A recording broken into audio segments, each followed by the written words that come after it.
Welcome to this edition of The Link, and we promise you, we kept our promise to give you information that you can use and opportunities. And tonight we are focused on the information.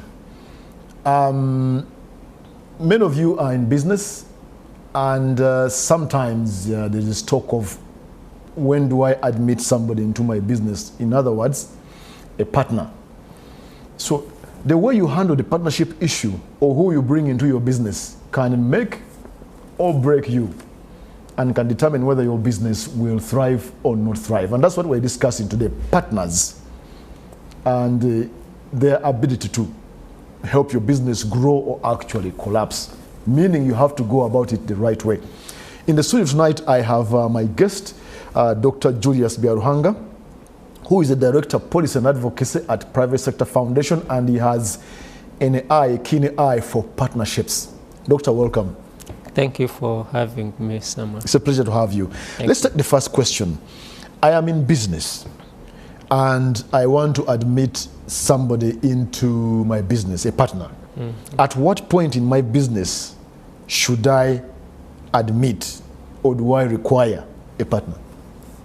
Thank you so much. I think business partnership is probably one of the ways most big corporate companies have succeeded. Yeah. For about 3 reasons. Number one is if you want more capital, yeah, to grow your business, yes, or to expand your business. Number 2 is it brings on board innovation, especially when you're like-minded people. And number 3, it makes you competitive, because most times business competitiveness largely depends on your scale, your capacity to deliver on a certain service or goods. Now, coming back to your question, yeah, once as a business you realize that for you to do better, you need more capital, and also you feel there are those investors or partners, to use your word, yeah, who are like-minded and trustworthy, then you choose to bring on board a partner. But just like you said, yeah, in your opening statement, it's important to be careful on, yeah, who you bring on board as partner, okay, because we've seen a number of cases where partners come on board, but they are not trustworthy, so they end up breaking your business. And we'll get to that point, Doc. I just want to still hang around the point of assessing my need. How do I determine that I need to expand and not be content with my size? Is that something I feel, or what kind of pattern do I follow? Well, you look at your books. How am I performing? What are the opportunities on the market? Am I meeting the demand? If you're supplying something, yeah, and your clients or your customers want more than you can deliver, then you feel you're not strong enough, so you need to increase on capacity. Because also business expansion is not something you just do haphazardly. You have to take calculative steps, yeah, keeping in mind the kinds of risks that also come with expanding, yeah, and the investment you have to put in. Maybe just also to point that partnerships also help share risk in sharing a risk. True. A good business person will tell you that instead of investing my 1 billion alone, I'd better invest 500 million, then I get a partner and they invest 500, so we share risk. Absolutely. Then you have a fallback position. So, but normally business expansion and the quest for partnership, especially when you don't have enough muscle, depends on how you're seeing your business grow, the clientele you have, whether or not you're meeting the demand, and then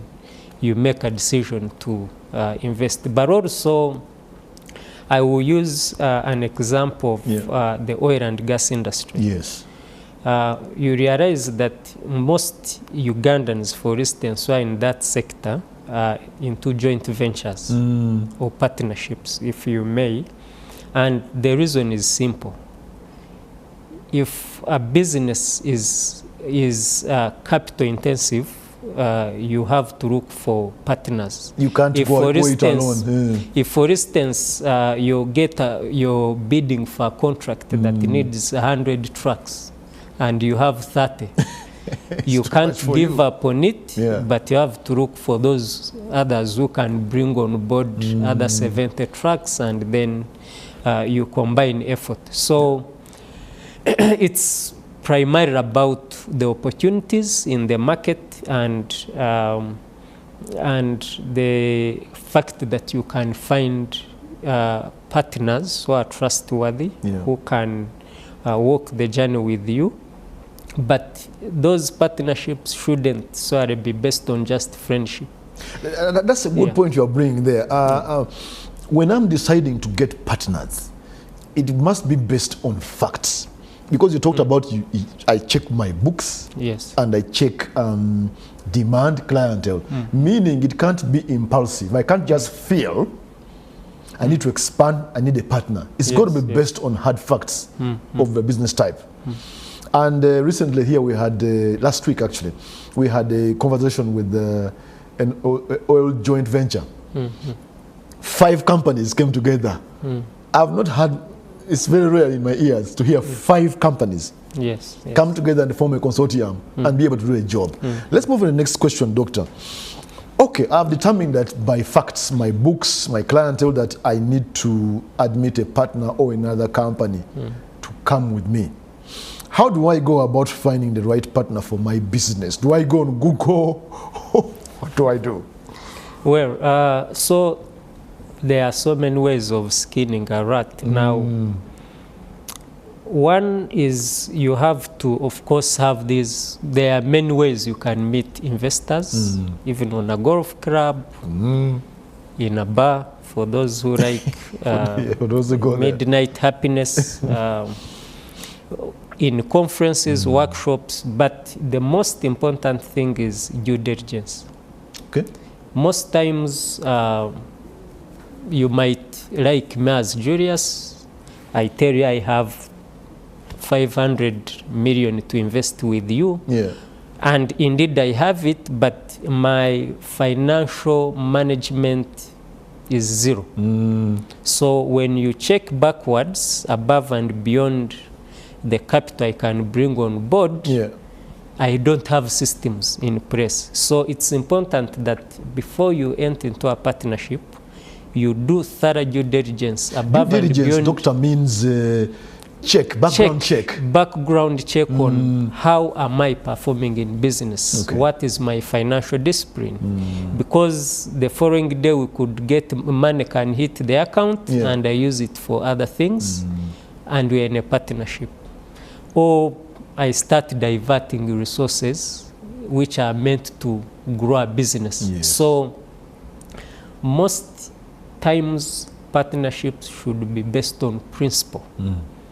Do background check, agree on the do's and don'ts of the partnership, agree on the shareholding, agree on how you're going to manage, invest and reinvest the resources, because again, we can enter partnership.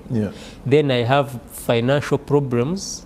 After making small money, instead of reinvesting, I take it out, then we go backwards.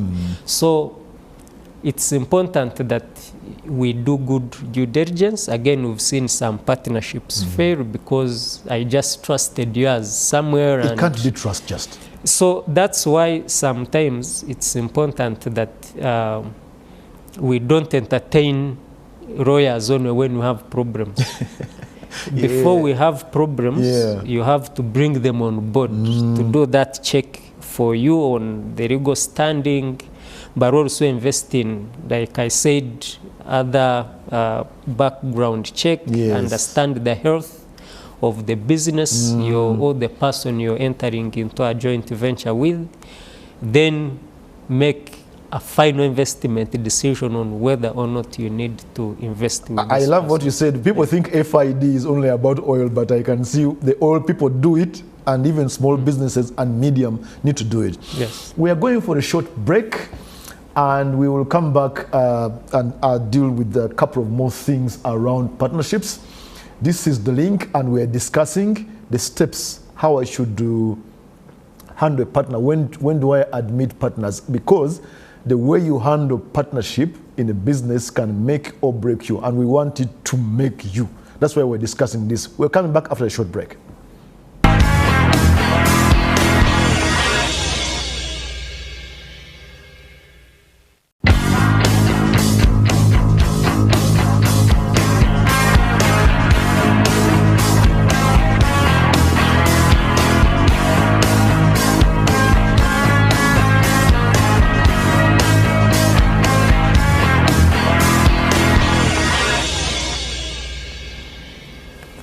Welcome back from the break, and as you went away, in case you missed part of the first part of our discussion, we were discussing partnerships. The right partnerships and the way you approach it can make or break your business. And in the studio, I have Dr. Julius Biaruhanga, who is the Director of Policy and Advocacy at Private Sector Foundation of Uganda, and he has a passion for partnerships. So, Doctor, let me come back to you. What are the risks that come with admitting a partner? Even if I have done all my homework, I'm doing that addition. Yeah, so, you know, in business, with or without a partner, there are always risks. Yeah. But the most important thing is to do your SWOT analysis very well. SWOT, please break that down. You need to know your strength. Yes. What strength is the partner bringing on board? What strength do you bring on board? And how, once you combine that, what do you get? Yes. What are the opportunities? What are the threats in the market? Who are the competitors? How are our products doing on the market? Yeah. And then your strength. Yeah. So, I mean your threats. Yes. So, once you study that, then you will be able to even look into your partner and know this is what they can bring, but these are the risks they come along with. And that, in part, is based on part of the background check that you will have done. Yeah. But along the way, other things can come up. Absolutely. And you get into financial problems, but also the market can go bad based on any catastrophes that happen. For instance, COVID-19, then you're, let's say, dealing in wheat, then there is a Ukraine-Russia war. So you get a drought, and your products, if you're, let's say, into agriculture, you're not producing as much as you need to. So, but the most important thing, I think, is to agree, to have a principle and know that this is what we are going to do, and this is how we are going to do it. Systems. But also, most times the mistakes most business people make is micromanaging. Say that again. Micromanaging. You don't bring on board people and train them and give them liberty to innovate, to bring on board new ideas, and that has largely affected most family businesses. So the owners keep all their hands so on board. You're the owner of the business with your partner. Your wife is probably a chief finance officer. Your son is a chief operations. Your in-law is chief marketing officer. So it's more of a family thing. Then when you try to look into what they bring on board in terms of expertise, the knowledge, the understanding of business, it's almost not there. So you have to have principles on how you run your business, especially in a partnership. So if, for instance, one of the problems that happen is I've entered into a partnership with Samuel, we are running a business, then I start to want to employ my people. My relatives. Then it becomes a competition. You also now want to employ your relatives. Then at the end of the day, they don't bring on board anything tangible. Then they fight into a business and you lose it. So it's important to have principles, have systems, have good structures as a business. And because at the end of the day, if you look at, you can think of any biggest company anywhere in the world, the owner doesn't run it alone. No. It's always a partnership. Even, let's say X. Elon Musk might have just like 40% shares, 60% owned by or less. So, but the whole important thing, and I think Americans have mastered it, just like Indians have mastered how to manage family businesses and transition them. It's good to bring a partner, but the moment you bring again on board a partner without systems on how to run a business, it can be very... Doctor, let me throw in a question there before you finish that point. We want to do a partnership with somebody, and you mentioned lawyers at the beginning. Are they the only professionals I might employ? Are there people who are specialized, maybe like yourself, in establishing systems that are going to enable partnerships work without emotion or family ties? Are there people like that? Can I find? Yeah, you know, you have to look at your business ecosystem. What things are you dealing in? So you might need a good accounting firm, for instance, to do the audit of the partner that you're going to enter into a partnership with. You might need a lawyer, but also, for instance, if you're partnering in putting up a hospital, you need doctors on board. So it depends on the nature of the business you're doing. So you have to look at the business ecosystem and ask yourself, who knows? Who can support me on this element, Then there might be need for business advisory on the market trend. Does PSFU do that, Doctor, if I can? Yes, we do. We support our members in BDS, Business Development Services. That's one of them. But mostly SMEs, because they need that. And we are talking about SMEs, Doctor, even. Yes, there are those companies which are already there. All they need is a good operating environment in terms of policy. But most of our SMEs, they need BDS, and we offer that in many ways, either through projects and programs, but also walk-ins. Can I come and pay and you'd still do it for me? Well, when you're a member, we can do it for you. What happens if I'm not a member? I've had you do it now. But also we can recommend those who can support you among our membership, because as PSFU, our membership combines everybody in the private sector, including professional services. So even Uganda Law Society is our member. So if you need services of lawyers, we can recommend you to URS. That's very helpful what you are saying there, because people are going to hear us and say, okay, I need professional help. Where do I go? viewers, PSFU, you can go there, and it is better that we become a member. But now we know that even if you're not a member, you can still go, but eventually maybe you should become a member. It's wiser in that way. Doctor, let's take our final question in the next 2 minutes. Yes. What should I do to protect the business in case a partnership goes bad? Normally, when you're in a partnership, just like even when you're a sole proprietor running a business, Yes. you have to keep checking the health of the business. It's just like your body as a human being. And nothing, of course, except for these other catastrophes which are beyond your control, yes. nothing should come and surprises you. Because then if that happens, it means you haven't been keenly following or checking the health of your business. So before it even goes bad, you should have known that it's getting bad. Then you should also plan your exit strategy. Okay.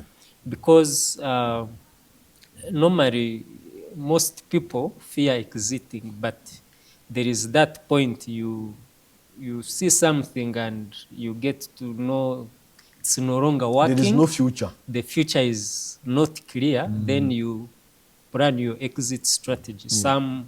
Sometimes some people decide to sell off the shares and leave the business and do other things.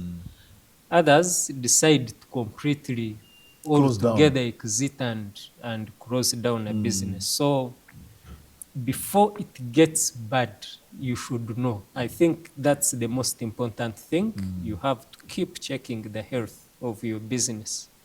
But in an event that it just all of a sudden goes bad, then again, just like we were saying earlier, the principles that are managing or guiding your partnership. So when you're entering into a JV, you have to look at all scenarios of good harvest and bad harvest. So you must prepare in those documents what will happen. Exactly. So you must predict, not predict per se, but you have to look at worst case and best case scenarios and prepare for them ahead of time. And you put it on paper. Exactly. So there has to be systems to manage that transition. But if you're to manage it immediately, it happens and there are no clear guidelines, systems on how you're going to manage it, that's why now you end up having a lot of issues in courts and all that. And already our courts are overwhelmed by cases. We and you're going to lose trillions of shillings held up in commercial courts. Some businesses closed like 8 years ago and the cases are not yet solved. So to avoid such scenarios, you prepare ahead of time and know in an event this partnership is not working out, this is how we face our exit, or this is how we exit. Thank you so much, Dr. Julius Byaruhanga, Director of Policy Advocacy for PSFU, for sharing those knowledge and tidbits for us in business. Viewers, you've heard the doctor tell us he has a partnership, he has a passion for partnerships. And when you choose a partner and when things go bad, how do you do? My takeaway is that prepare ahead for the rainy day so that when it comes, you know what to do. We hope we added value to you. Thank you for joining us tonight, and that was the link.